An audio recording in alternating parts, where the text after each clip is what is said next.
أعوذ بالله من الشيطان الرجيم. بسم الله الرحمن الرحيم. ولقد آتينا موسى الكتاب وقفينا من بعده بالرسل وآتينا عيسى ابن مريم البينات وأيدناه بروح القدس أفكلما جاءكم رسول بما لا تهوى أنفسكم استكبرتم ففريقا كذبتم وفريقا تقتلون وقالوا قلوبنا غلف بل لعنهم الله بكفرهم فقليلا ما يؤمنون ولما جاءهم كتاب من عند الله مصدق لما معهم وكانوا من قبل يستفتحون على الذين كفروا فلما جاءهم ما عرفوا كفروا به فلعنة الله على الكافرين بئس ما اشتروا به أنفسهم أن يكفروا بما أنزل الله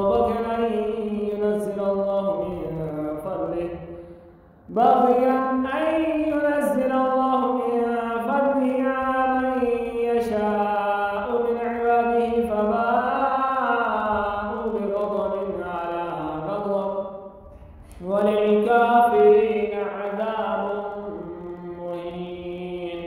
وإذا قيل لهم آمنوا بما أنزل الله قالوا نؤمن بما أنزل علينا ويكفرون بما وراءه وهو الحق مصدقا لما معهم قل فلم تقتلون أنبياء الله من قبل إن كنتم مؤمنين.